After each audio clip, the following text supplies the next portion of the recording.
October is World Down Syndrome Awareness Month. And as most of you know, or some of you know, that Down syndrome is special to me because my late sister lived with Down syndrome for 8 months, and I could not miss out on this moment to raise awareness on Down syndrome.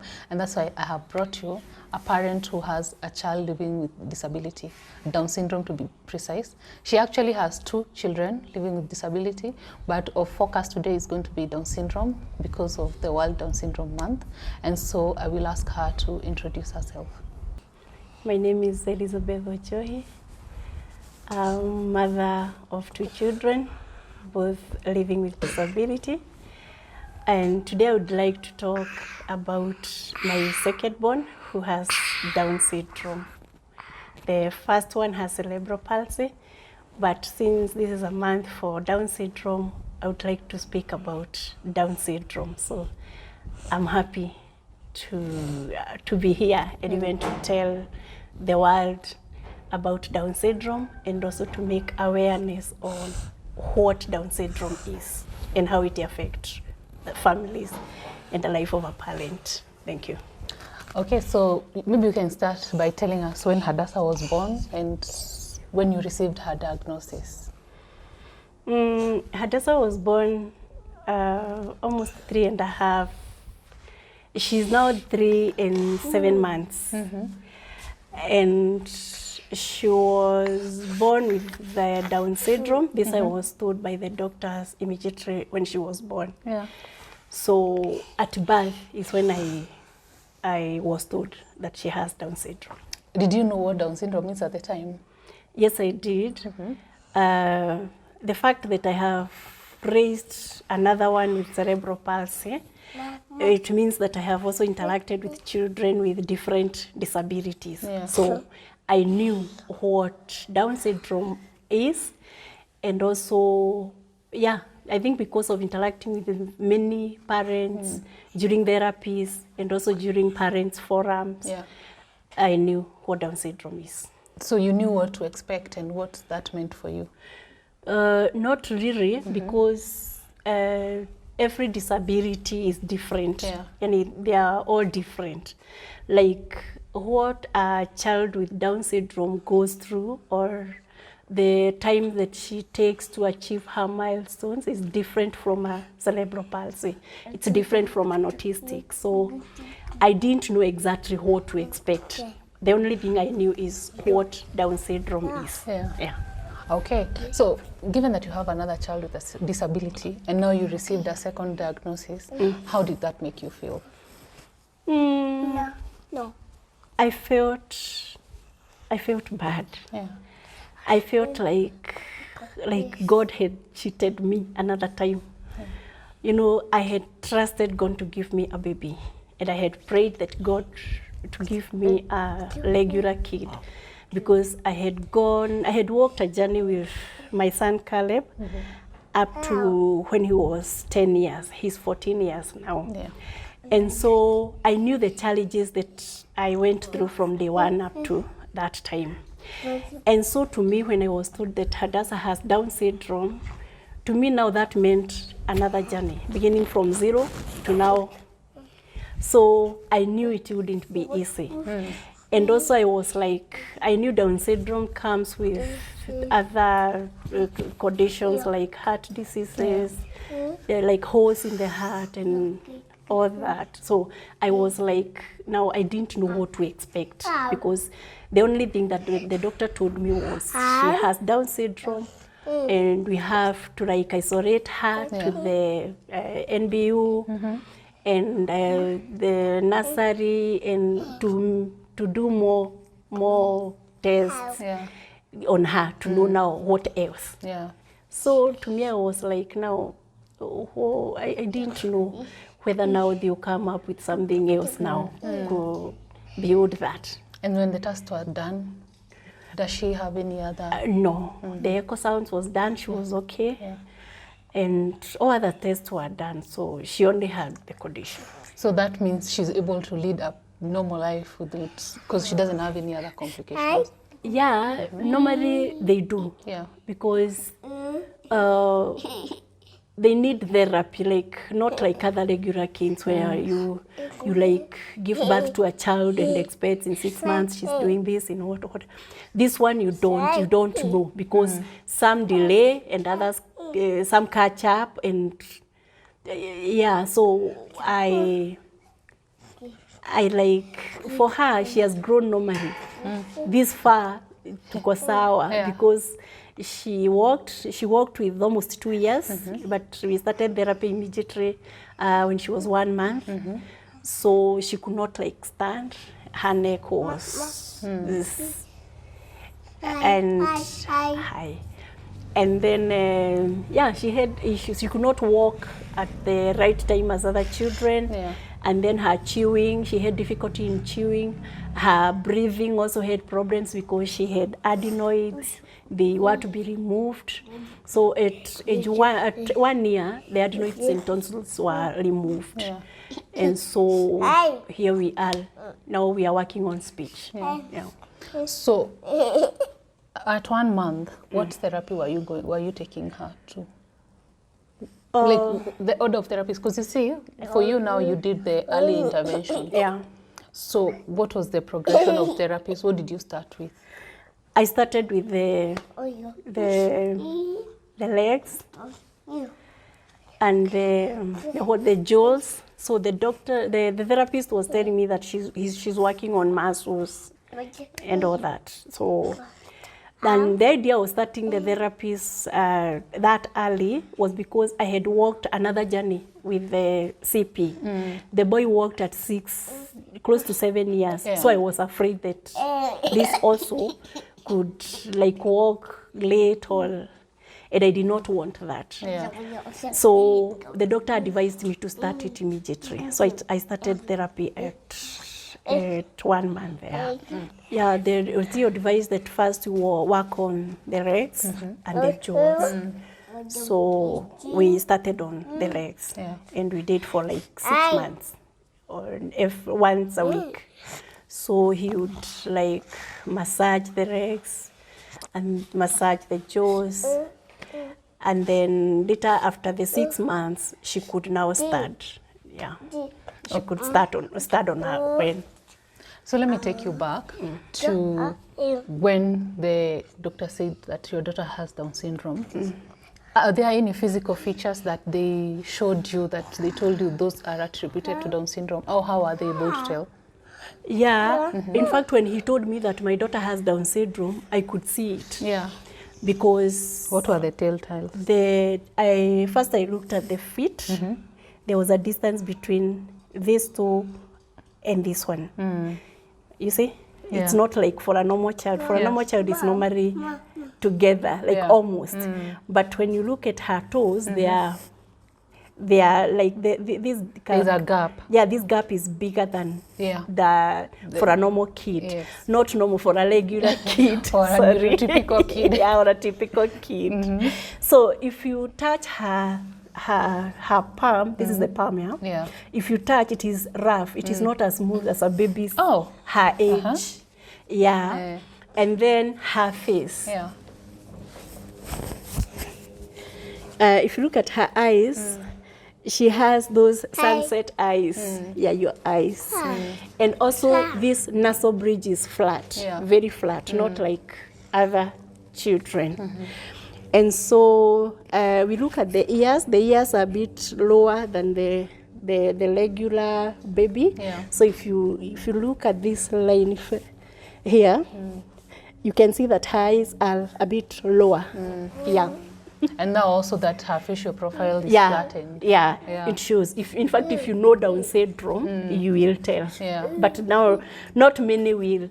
Most of them look at her and think that she's so indisciplined, she's so hyper, she's what.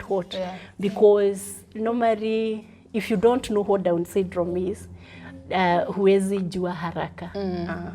Okay, so then at 6 months she's walked. She's able to stand. From there, what are the other therapies that now you've taken up? Okay, at that point, at 6 months, she had started feeding. So I was advised, I was now referred to a nutritionist who now advised me on what to give. So at that age, she could not digest cow milk. And so I started giving goat milk and camel milk. And what else?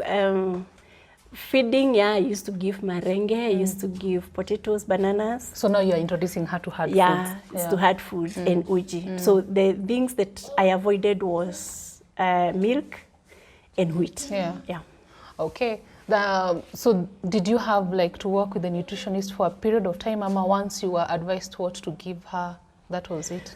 No, I still work with her because up to date. Up to date. Because sometimes you give her something and she gets constipation, so you need to have somebody to consult. Like, what do I do? Yeah.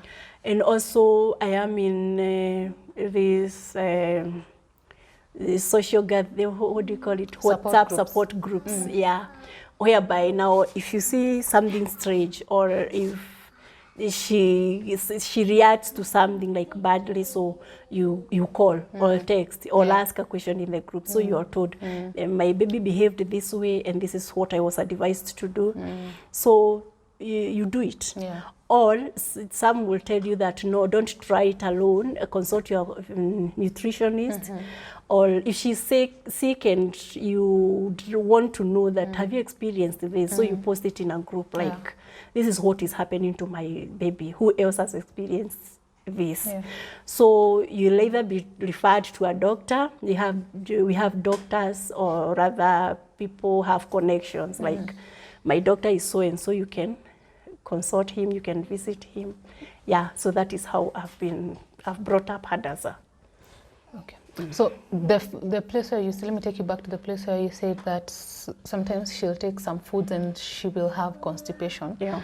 Is it a problem with her gut, or what happens? Or is it just intolerance to some particular foods? No, there was a time that she used to have difficulties in swallowing. So when I asked the therapist, she advised me on now what to do. So it was not her, it was not the food, but she like advised me on what to cook, how to cook. Other times she will tell you not to give. Like, there was a time she had pimples all over, and the nutritionist advised me to stop eggs. And it worked. Not like to stop, but to reduce the amount that she's taking. The fact that we have also worked with therapists means that early intervention works. It works. Early intervention works. And are there milestones that you feel she's achieving later than other neurotypical kids? And if they are, what are they? Yeah, they are, because other kids, you'll even find a 1-year child running. Okay, and at 6 months, you like hear a baby called Daddy, Mom, and all that.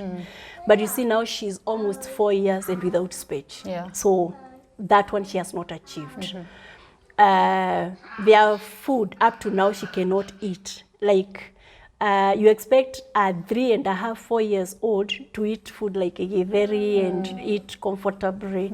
But to her, she cannot chew maize. So she has not achieved that. So comparing to other typical kids, she's achieving, but in her own pace. She's not like, no. So now that she's 4, have you taken her to school? Yeah, I have. What age did you take her? Just a few months. She's 3 years and 7 months. So she went to school like last term, last month. And what is that like? Okay, I thought that if she goes out and interacts with other babies, and the ones now in the playgroup, you see, there are those children that will cry, will jump, will speak, will do a lot of things. She will copy, because normally they copy. They copy what you do. If, for example, you're like, there was a time that I used Magic Mwagika kitchen. I used to wipe with the duster with my leg. And so Yeah. I could see her copying. So I see. every time that she pours chai on the floor, she runs and takes a mat, and then she's like with her leg. So that one I Or knew even that. the way she's posing for photos. Yeah, she copies a lot. Yeah. So I knew that if this copying was done in another way, maybe in a class when she's like, someone snatches her toy and she's like runs for it, and maybe akisumburiwa hivyo, She can stand up for yeah, herself. she'll fight for herself. She'll start talking and yeah. But how is it? What is happening instead? No, it's okay because she has been in class for 4 months and right now she's calling a front teacher. Oh. And to me, that's an achievement. Yes. She cannot write, she cannot color, she cannot do much. But calling me teacher, that means that she knows that there's a teacher in class. Yeah. And then she's scribbling all over on the walls, So to me, that's learning, and I'm happy that she's learning. Do you feel, when you were looking for a school for her, did you feel like you struggled to get a school? Very much. Because normally we have a problem with our school system in Kenya, because it is not, they're not accepted easily. Like, you know your child. And I know that Hadassah with a teacher who is one-on-one, very close, can learn. Yeah. But then you find that you go to a school, they overcharge you and you leave your child there. But then the teachers concentrate on the ones that can learn, the ones that can write. And I'm not blaming the teachers, because they are also, there's some powers also above them. Their work, wanaangaliliwa kila kitu, what they're doing in class, the performance, the what. And then you also understand that she cannot take all the time with this one child, and yet she has 30. So at times when the teacher is so tired, she will give her toys and she continues with the others.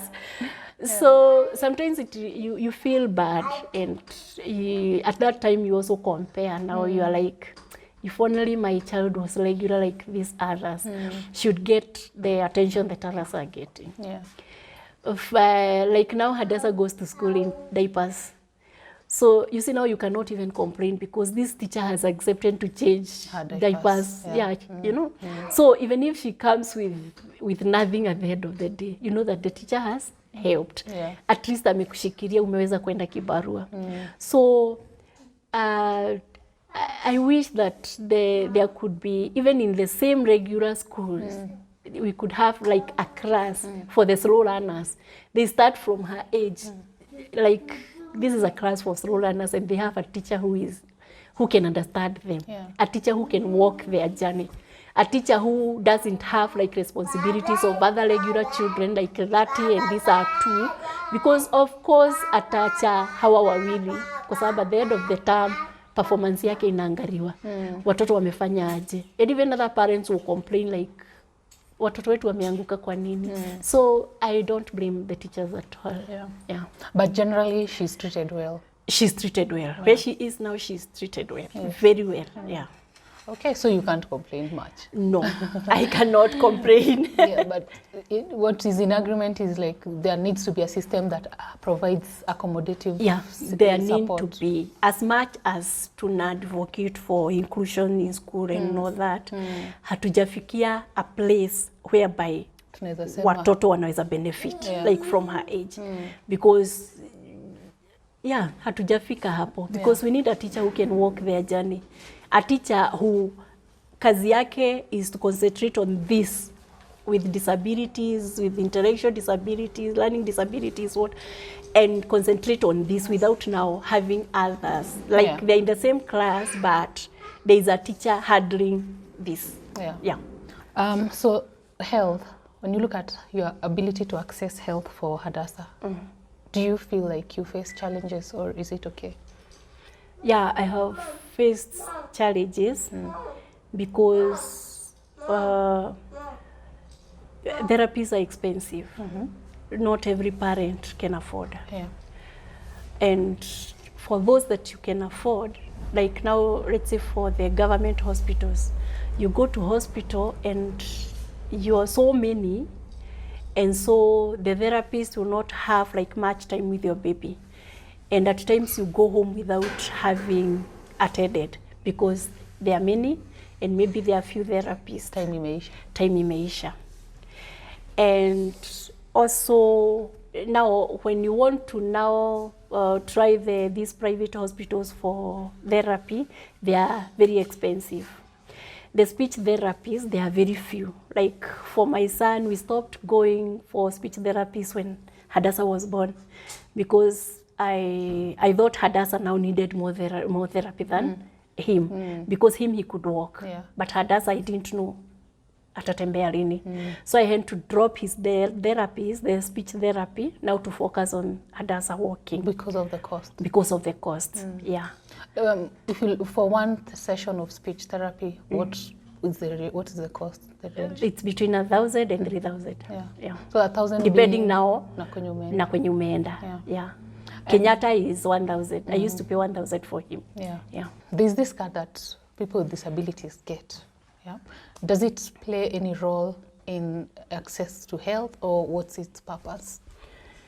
No, what I know about that card is that we get assistance in school fees. Yeah. And that is all I can say for now, because I have benefited for school fees. There was a time, I think 3 years ago, my son was given 20,000 for school. So from then I've been applying and... Oh, you have to apply? Yeah, you have to apply, yeah. Okay. So I apply every year, but in all those years we got once, and I'm grateful we got it. No worries. So then socially, when we come now to the community, how do you feel, what's the level of acceptance for people living with Down syndrome?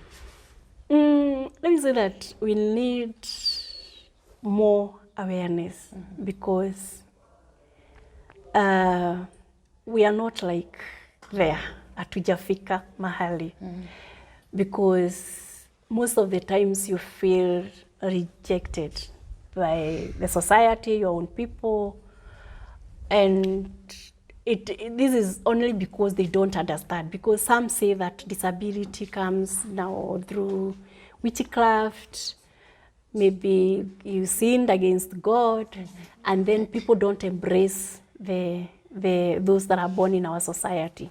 For example, immediately you get a child with a disability, that is when you know that this child is yours alone. You know, kuna vile mbeleni watu walikuwa nasema mtoto ni wa society. But I have come to realize that the regular children are the only children that belongs to the society. Yeah. Children with disability belongs to their mothers, and a few fathers. There are few fathers who have stood with their families. So you'll note that immediately you have a child with a disability, everyone looks at you as a burden. It's like, utatusumbua. Na ni kweli unawasumbua, because if, for example, like me, I have 2 children living with disability, and in most cases, ukiwa na watoto kama haupatagi caregivers, because you get somebody, watoto wako watateseka, wengine watawafungia, wengine wakianza hyperactivity watapewa hata Piriton walale. So unaona wewe ndio uko na watoto wako. Ukiajiriwa mahali, you'll not like keep a job, simply because every employer wants you at his place of work at 8 o'clock. Hakuna mtoto wako ametoka kwa nyumba at 8 o'clock. Kwa sababu hata kama ni deke unawapeleka past 8. And then every employer anataka utoke kwa kazi yako at 5, 6. Most schools, for example, hata the public schools ndio sana napelekanga watoto, wanafunga saa 9.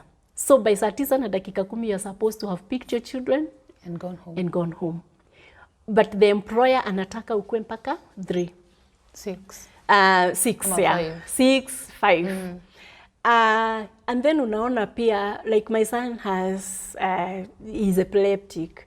So akienda kwa shule, or rather nikimwachia mtu and he get a conversion, I'll be called. So you see now you be asking for permission now and then to go attend your baby to your being called at school or at home. And now when your production goes down, kampuni haitakuwa na kazi yako tena. You'll be sacked because that is what you agreed. Yeah. So most of the times kama mimi binafsi have seen or nimeona watoto wangu ndio wananifanya nisikae kazini. And many people will think that you're lazy, you can't keep a job, you don't compilate, you don't know what. But you know, some pains it's only you who can understand, and maybe it's only God and you who can understand, because at times you are forced to choose between your children and your job. And ikifika hapo you have no job, obviously you'll not watch and see your children sleep hungry. You'll call someone and like, give me some unga, give me some money, give me some what. And so that is where now you become a burden. Yeah. And inafika wakati, even when you make a call, ukicall mtu anakuambia, hey, umecall wakati mbaya, and you are just calling to say hi. And so you're like, hey, nitakupigia baadaye. So hiyo baadaye ukimpigia, it's like you're blocked. Hajui, hauku unataka kuomba, you just wanted to know. Lakini ushajulikana. Umejulikana. So for the family now, you are like, there's a gathering and you're like told by the family, utaacha watoto wapi. So it's like, if my children are not needed here, so where am I coming? Yeah. So you see, they are like ashamed of, and sometimes they even wanatufanya tufikirie mabaya kuhusu watoto wetu. Kwa sababu watapanda mbegu mbaya. Once kuona, okay, so my children are the reason why I are being isolated from family, from friends, from social gathering, and Do you go to church? No. Is there a reason affiliated to having the kids, or it's a personal choice? It's something related to the kids. So let me say the last time I went to church was before COVID. And there we were treated well. At least my baby side grown. But I stopped going to church when Caleb was 5 years. Simply because that was when he was diagnosed autistic. He was so hyper. And you know, when bringing up Caleb, I was so green. I didn't know anything about what disability is, what autistic is, what to give, what not to give. So he was all hyper. So in church, we could go to church and settle, and then he would start screaming. And everyone was like, they all looked back. Until I remember I was given a seat by the usher. So this is where you'll be sitting, at the back, you know, at a corner somewhere. So that immediately when your child wants to run, he used to run mpaka kwa pulpit. And I remember this one time when he went and like took Bishop's water. 3 chupas. And he came running and laughing. And every usher was like running after him. So I asked one usher, so supposing umekimbisha Caleb na umepata hiyo maji, mngerudishia Bishop akunywe. Ati hapana na nini. So let the boy be. So, and sometimes, you know, it is beyond my powers to control him. Yes. Personally, I want to sit in church like any other mom and listen to the preacher and grow spiritually. But you see now, it's like I have become a victim of my children's diagnosis. Like I have become like, it's me who has more disability than them, because through them, nimekosa kuacceptiwa. Even in church, whereby I'm supposed to go and heal. You know, I'm already wounded by what has happened in my life, because no parent plans for this. You get pregnant, you carry the pregnancy all through, you give birth and expectations and what. But then immediately you give birth to a child with disability, all those plans are shattered. And it's like, dunia yako inafunga. Because you hautaajiriwa and you want to look, it's a conversion. Mshikirie. That's a conversion.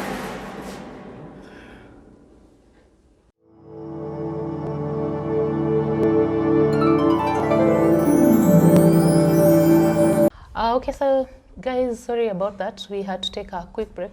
Caleb was having a convulsion, and so we needed to attend to him. So, yeah, it was a convulsion that I think anybody who has not lived with people with disabilities could not pick, because even I wasn't sure that it was a convulsion. Yeah, it had to take the mom to say that we need to hold him, and it's a convulsion. So I'm curious to know that, how is it often? Does it happen often? Yeah, it does. Like when right now he's having homa, and he has been wheezing, but he's taking medicine. Yeah. And so every time he has an infection of any type, he gets convulsions more frequently. Yeah, when he's not well. Yeah. Is he aware of what is happening to him? Yeah, he's aware, because there are times when he gets a conversion, a bad one. Sio kama hiyo sasa amepata akajisikia. There are times that he gets for like 5 minutes, and that's when anasusu, and sometimes he poopos on himself. And when he wakes up, anajikuta akona pampers, so he's like ashamed, he's angry, why did you do this to me? And there was even a time he asked me why he gets conversions. Yeah, so he's aware he gets those. Yeah.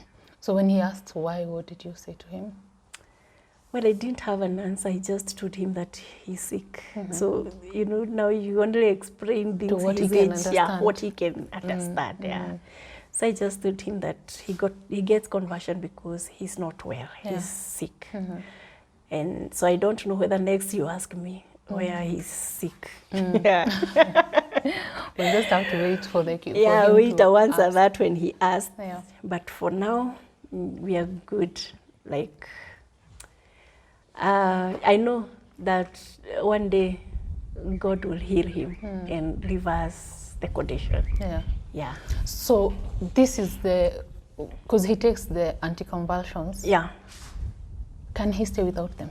No, he can't. Yeah. In fact, if he stays without, if he skips, like he takes medicine in the morning and in the evening. So if he skips morning dose, he'll get issues during the day. So you'll find that he gets a conversion during the day, or you just see he's sick. Yeah. He's very dull, he's weak. Yeah. Okay. Today he had the medicines though? Yeah, he had. Okay. So now I wanted to ask you, now this situation has made me want to ask you, given that each has different disabilities, how do they interact with each other? Are they aware that, what is the interaction between the both of them? Okay, I don't think. Like now, when Caleb has a convulsion or has something that Hadassah is able to pick up, does she understand? She doesn't. Okay, the only thing that Hadassah thinks that it's fun. You know, like there was a day that Caleb had a conversion and nikamlalisha, and I waited for him to come back. And then I washed him, you know, after he soiled himself. Yeah, he sleeps a lot now after the conversion.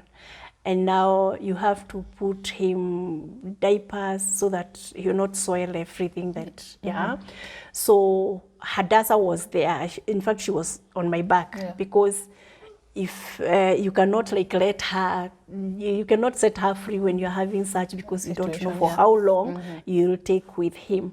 So I forgot him diaper, and I washed him because he had poo-pooed. I put his dirty clothes on a bucket, and Hadassah was watching all this.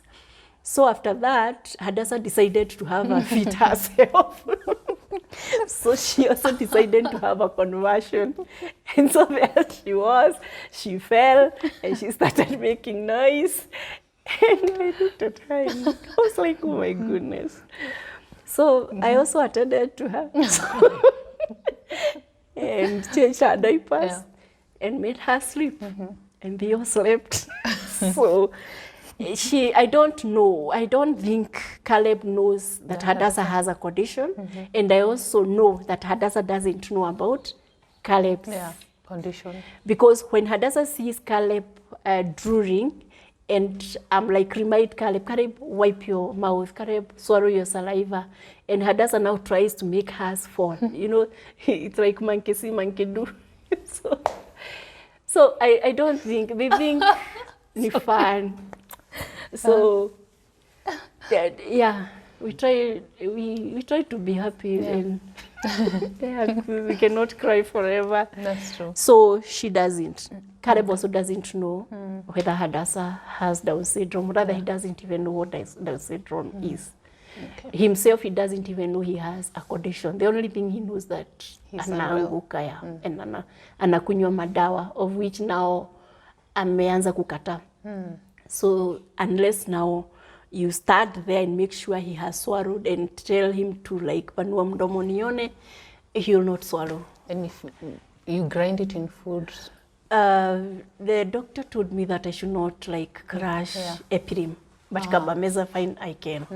So now what I was advised by another lady, a friend, she told me to crush the carbamazepine and mix it with fruit juice. And then the same fruit juice with carbamazepine, he can use it to swallow the epilim. So at least for a few days, he has cooperated. Yeah. Now that we've spoken about all this, I'm feeling like you're the primary caregiver for the kids. I am. How about her dad, the dad? Let's start with the firstborn. I was married in the year 2007. And I was married to a pastor. So life was good then. We planned our wedding. You walked down the aisle. Yeah, very smart and very happy that finally God has given me a pastor to have and to hold. For better, for worse. Yeah. So life was good all through. I got pregnant and I gave birth to Caleb. But now Caleb coming with cerebral palsy, my husband could not like accept him. It was like too much for him. So he left us when the boy was 3 months. So, okay. When you had Caleb, immediately at birth you knew he has cerebral palsy? Yeah, the doctor told me, although I didn't know what cerebral palsy is. And what he said is that huyu mtoto ni kama amepata shida. Hakuniambia ni shida gani. Na sikuuliza ni shida gani. I was happy. You know, venye unaonyesha now it's a baby boy and you had like prayed, you forgot to give your boy for the firstborn and now it's a prayer answered. And daktari akasema ni kama amepata shida. Okay, he had prolonged labor and when he was born, he did not like cry. But to me, being a new mother, I did not even know that a baby cries akizaliwa. Nobody had like prepared me for like, this is what happened in that room. And so me, I only knew that I'm in labor and I'm going to have my baby by morning.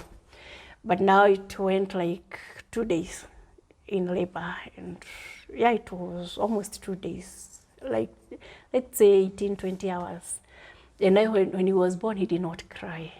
And then the doctor later explained to me, you had prolonged labor, the boy was tired, and when he was born, he did not cry. So, anaweza kuwa na brain damage. Anaweza kuwa. So to me, I had faith, you know, being a pastor's wife and having prayers all through and what, I did not expect like God would have, you know. So me, after like a week, I left hospital with my baby. But then the doctor said that na amenipea like two weeks, anaona mtoto. Tukienda 2 weeks, after every 2 weeks anaona mtoto.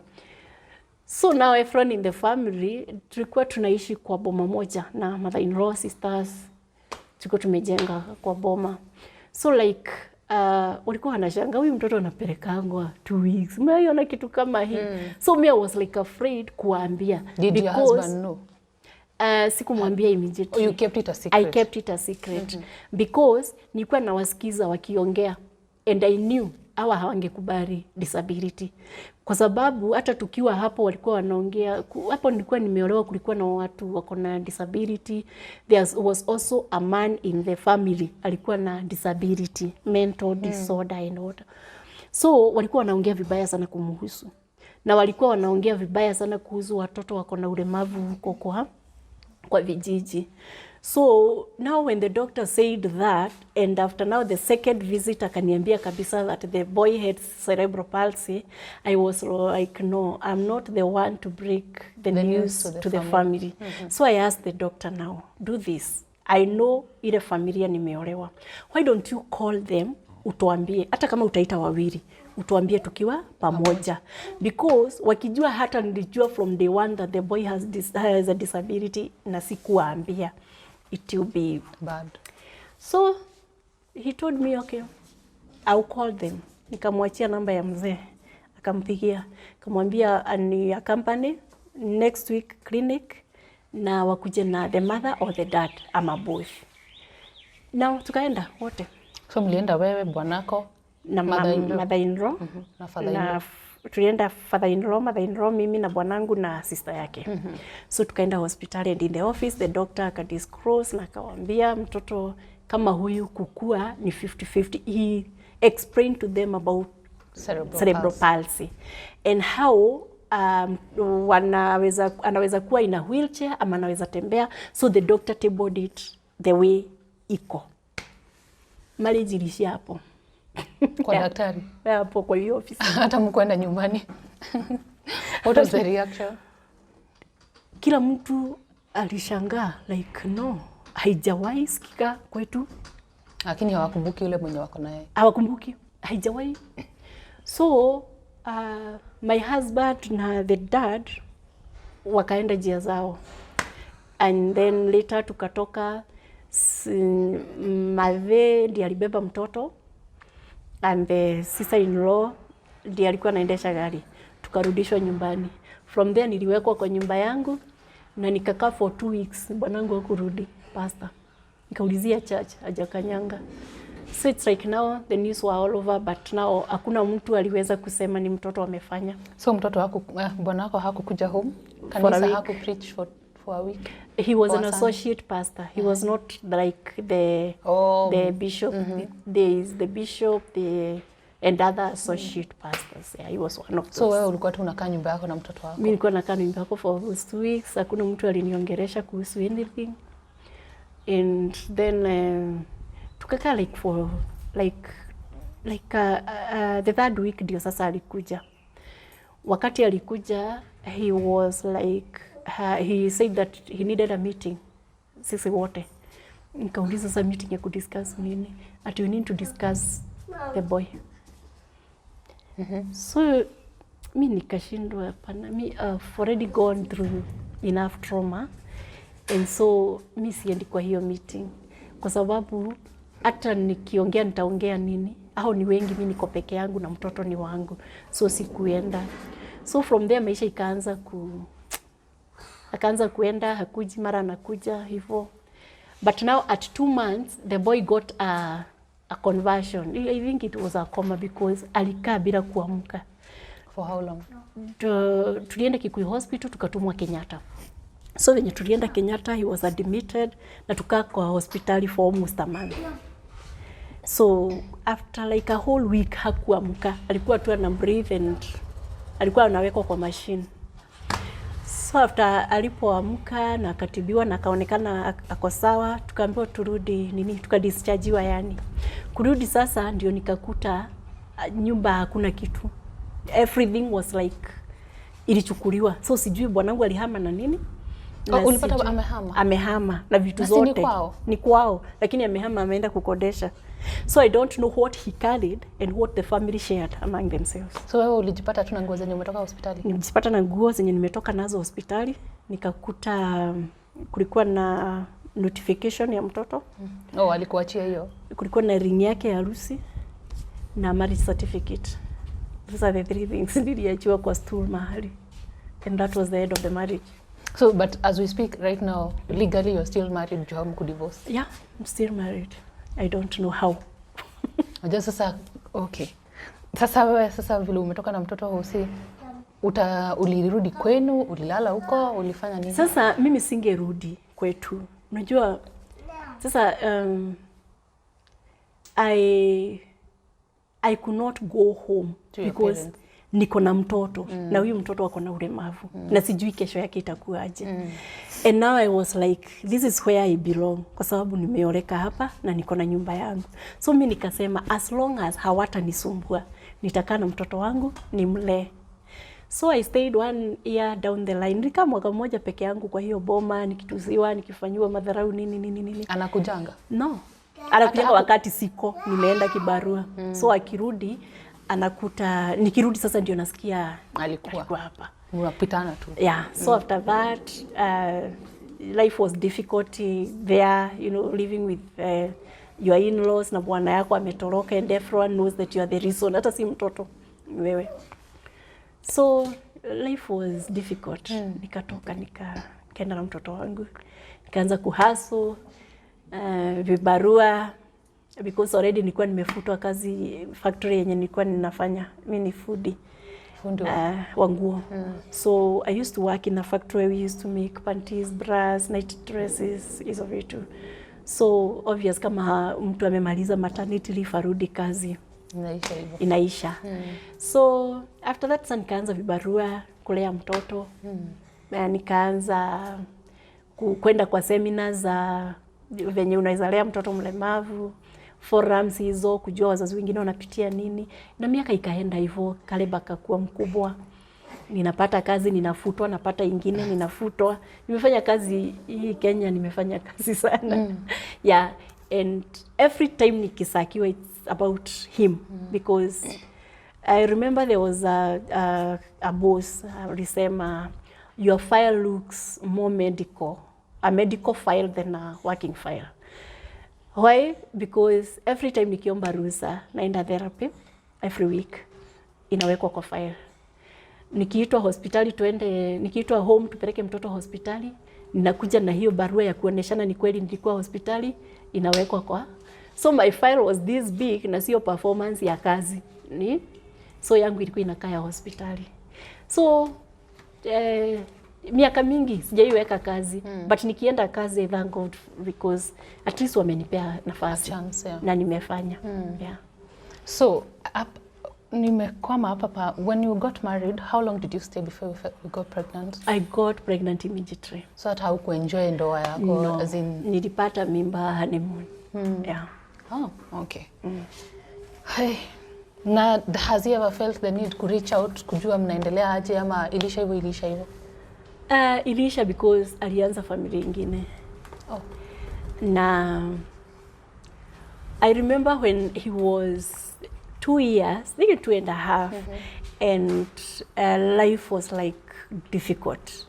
So I decided to reach out. Yeah.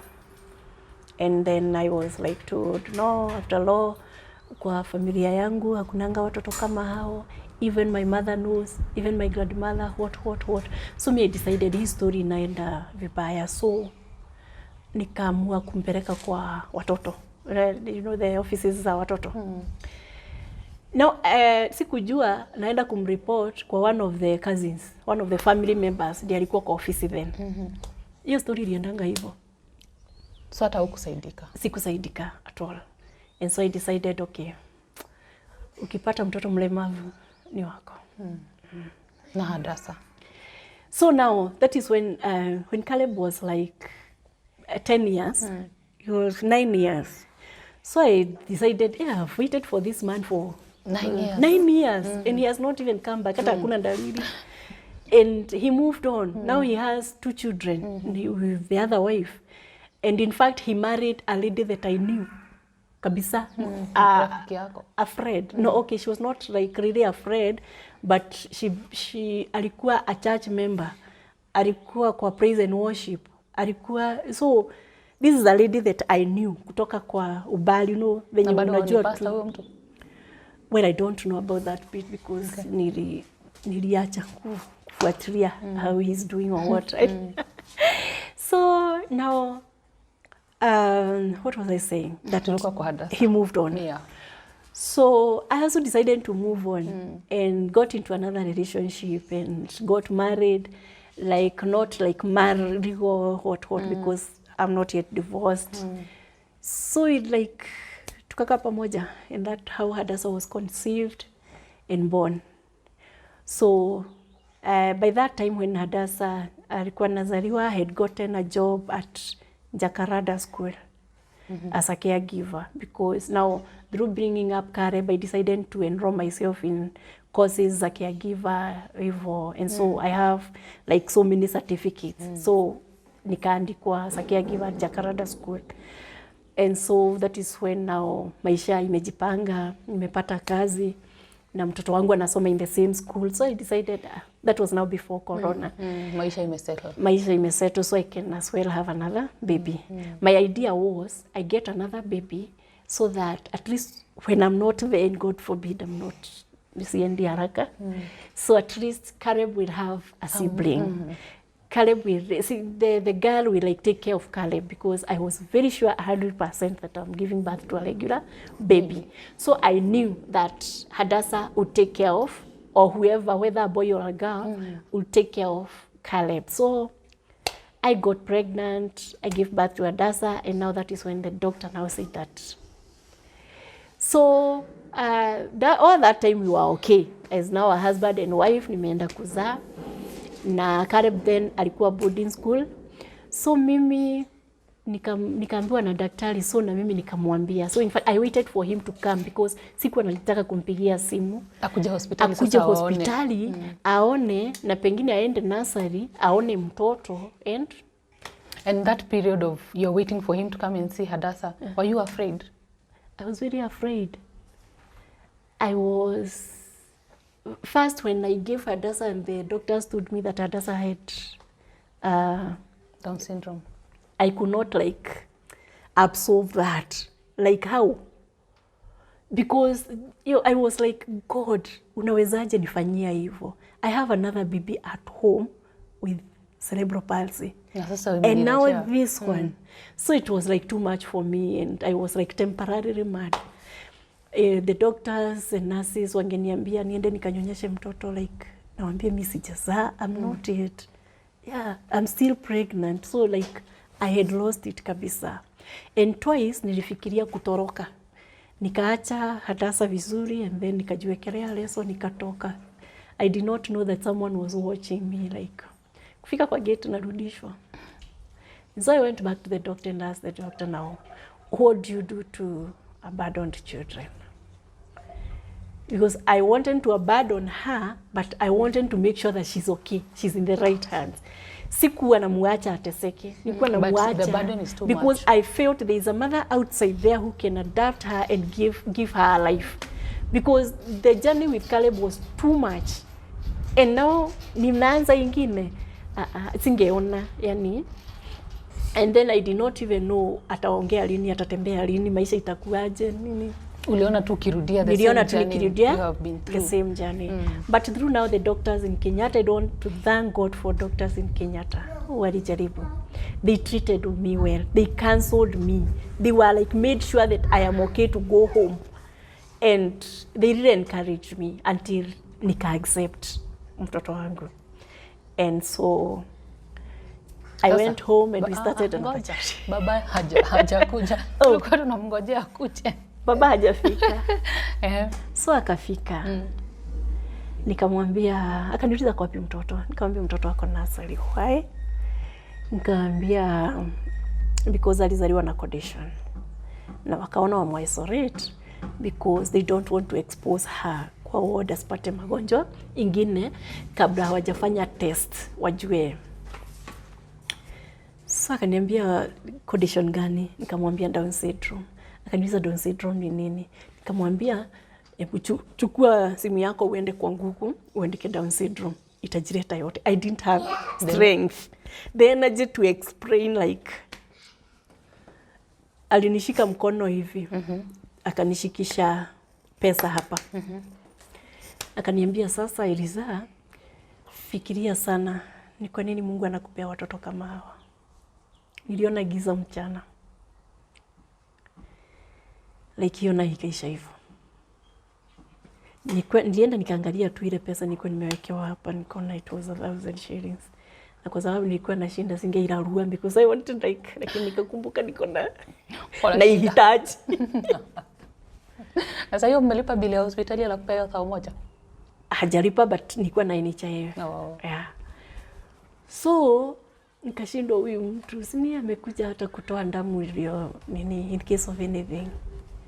Si huyu mtu ndiye hata si huyu mtu sini. So I was like now sasa ni blame nani? Ni blame Mungu mwenye ananipea watoto, ni blame mababa zao, ni blame, you know, it was like too much for me. Like walinifanya hata nijidharau. First marriage down nini cerebral palsy, second marriage Down syndrome. Yani 2 children, different fathers and both with conditions. Nani yako na shinda? So nika conclude okay ni mimi. Sasa mimi hata singefurahisha my past husband, you know. And so we started another year, and then after a year corona sasa ndio hiyo. Corona kuisha tukafutwa kazi huko. Hata wengi tulifutwa tukiwa wengi and I was among wenye walifutwa. So from there it has been difficult. It has been like utafute bibarua, ubeg, unini, but I thank God that every time he has sent mtu kwa maisha yangu. Watoto wangu hawajailala njaa. Sijaienda kwa kibarua hata kama ni ya shamba nirudishwe. Naenda, nafanya kazi. Na unless sasa nikoliwe nyumbani. Na wengine naenda kwa kibarua na watoto wangu. Now instead of giving me the kibarua that I needed, unaona mtu anakupea unga. Na sio unga ulikuwa unataka. Ulikuwa unataka pengine diapers. Ulikuwa unataka dawa lakini amekuput. Uende tu. Wengine ni huruma, wengine ni kushindwa wafanye nini, you know. But all in all, God has been very faithful. And thank God even for sending people like you into my life because you've really helped me. Yeah. Mungu amefanya tu connections zake divinely. Yeah. Nataka nikuulize, maisha, when you're having 2 kids with disability, hiyo maisha inakaaje? Ni ngumu. Kwa sababu like being a single mother and having 2 kids with disability, society inakuchukulia kama the part ya being a single mother. Kwa plot kama hii, wenye wako na wazee watafikiria utawaibia wazee wao. Ikiunganishwa na watoto wenye wako na disability, and mostly the society yenye tunaishi siku hizi wana link kukua na watoto wako na disability na poverty. So we ukopua one utatunyang'anya wazee kwa sababu ya kutafutia watoto wake, you know. But what they don't know is that tunafanya kazi. What they don't know is that we went to school like any other. Na like I went to school like any other mtu yoyote. Nikasoma, nikapata certificates, nikapata kukubalika hata kufanya kazi. And I was working and earning and living my life before my children came into the picture, you know? Yeah. And ningependa sana kufanya kazi kama mtu mwingine. Lakini una sacrifice kazi kwa sababu ya watoto wako. So one, imekuwa ngumu kuinteract na watu kwa society. Imekuwa ngumu kufanya kazi kwa sababu ya hivyo nimekuelezea. And also wakati society haijakubali watoto wako, ni wewe hawajakubali. Kwa sababu kama watoto wangu hawajui wako na shida, mimi ndiye najua wako na shida. So kakikuja kwako ukachune ama ukafukuze ama ukareview kama kakikuja crying, and remember these are non-verbal kids, they will not tell you that fulani did this to me. So it's like wewe ndio utafikiria alikuwa nyumba namba ngapi, amechapwa wapi, you know, like even when they are sick it's you unafikiria anaumwa wapi na anaumwa aje. So uko na maisha yako na pia sasa hii ya wao wawili wenye lazima ufikirie, you know. So ni kama unaishi watu watatu. Ni kama unaishi watu watatu.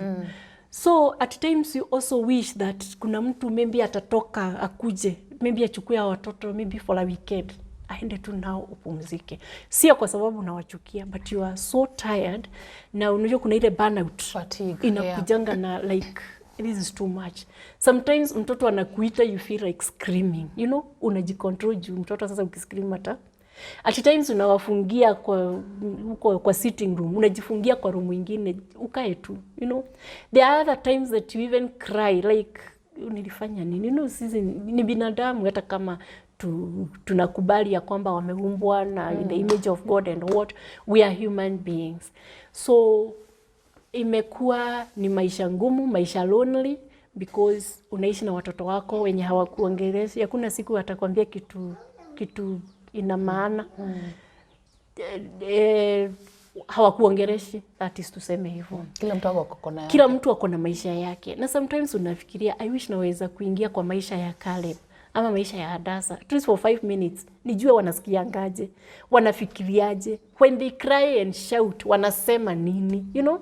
So you learn every day. So ina maisha ya mtu kukuwa na watoto, na especially hata watoto wawili wako na disability, inakuanga gumu sana. Juu haupatangi amani, si kwa society, si kwa nyumba yako, sio kanisani, sio, so unashindwa ni wapi so you just like think of wacha tu nikae tu. Yeah. Ni nini nakupatia nguvu ya kuendelea? Nikiangalia watoto wangu, especially Hadasa's smile and the way she hugs people. The way she hugs, like when hata wakati uko huko nje, in fact nikiwa nje nikipanywa madharau, nikiteseka huko nje, kuna kitu inani comfort that I'm going home to my children, you know. Hata wakiwa shule na nishikwe na mawazo, nikose nini, na nakumbukanga saa 9 watoto wangu wanakuja. So those hugs, those smiles makes me. And also the fact that najua hakuna mtu mwingine wanajua. Ni mimi tu. Mimi ndiye mama yao, mimi ndiye baba yao, mimi ndiye nimeishi na wao. So hata akienda, for example, there was a time when Caleb was a bit smaller. Angeenda kucheza na watoto wengine na achapwe na wengine, angekuja kwa nyumba kunichapa. Kutoa hiyo hasira na mimi. Kwa nini anajaenda kwa mama mwingine? Kwa nini anajaenda kwa nyumba nyingine? Ni kwa sababu ana appreciate me kukua mlinzi wake, you know. So hiyo gives me strength to know that hawana mwingine. And kuna wakati hata nasikianga kama nitawaacha, nimewafungia na nitoroke niende na nisahau. Lakini nafikiria sasa nitawaachia nani? So I'm like, naweza pigia mtu nimwambie nimeacha watoto na nimeenda. So najiuliza alafu. So you know, kila wakati wananifanya nijirudie. Njue ya kwamba I'm the only caregiver, I'm the only caretaker, wow. So I always pray na naambianga Mungu renew my strength daily, because even God himself knows it's hard. Hakuna mawazo ya mwanadamu imejengwa kukubali haya, you know.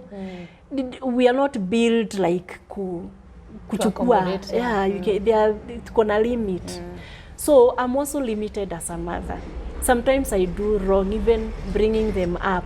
Kuna pengine mambo nafanya yenye a mother hapaswi kufanya. But all in all, God has taught me one thing, that ameweka hawa watoto kwa mikono yangu kwa sababu mimi peke yangu ndio ningeweza kuwatunza. Mimi peke yangu ndio ningeweza kuaccommodate. So strength yangu nyingi inatokanga kwa Mungu. Like, although I don't go to church, I believe in God. Yeah.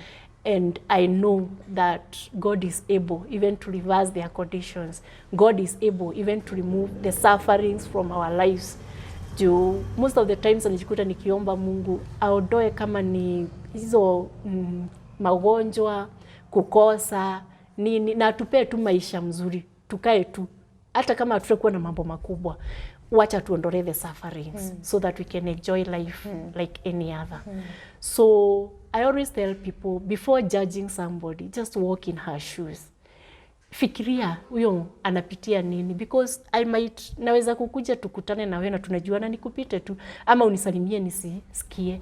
So some wanapiga simu that wewe umeringa sana, uko na nini, but hata sijakuona. Mawazo yangu iko mbali sana, you know. And then I remember also wakati mwingine ukienda kama ni hospitali hata clinic and umepanga laini pale, your daughter is 3 years and more, na kuna katoto hapo kawani kako oruva kanaongea na mama yake kama nini. So it's hard not to compare, you know. You like, if Hadasa was able to speak like Yeah, that. angeniambia anataka nini. You know, sometimes nashikianga, I wish wangeniuliza hata, mam nipe sausage, nataka kukula sausage. Na nikue, sina, lakini wameitisha. Yani hiyo kujua right yao that staki hii, nataka hii. You know, hata kama sina nitasikia. Ningependa watoto wangu waniambie, mam naumwa na hapa. Instead ya naumwa na kichwa na hata hajui kuelezea. Nataka akuje aniambie teacher alisema, instead ya every time teacher kuniandikianga kanote nini hata, you know, ningependa akuje aniambie tunaenda trip. Hajui hata trip zikienda saa zingine siripi kwa sababu sijui na hakuna mtu ananiambia kuna trip. So like my son comes and tells me watu walienda swimming, nikaachwa. You see, there is a way that we communicate. Aliachwa kwa nini? Ni kwa sababu sijalipa na walikuwa wameambiwa walipe. Hajaniambia. So sijui, sina. So sometimes it's difficult raising them. Yeah. And kazi, unless sasa you like start your own business, a business that you'll be your own manager. Like ukiitwa shule mtoto amepata conversion, unafunga unaenda. Hauna bosi ya kukuuliza ulifunga kwa nini. Hauna stress huko hospitali like nitakuta amekasirika. You know, you will be able to take care of kazi yako. You will know when to work in the house or so hautakuwa na mtu wa kukupigia makelele because you're already tormented. So mtu wa kutorment further, that's suicidal. Hauhitaji. You need peace to raise them. Yeah. Sasa, it's October and it's World Down Syndrome Awareness Month. As a parent, mwenye akona mtoto akona Down Syndrome, what is this month about to you? Na ungependa watu wajue nini kuhusu Down Syndrome? October month is Down Syndrome month for, we make awareness.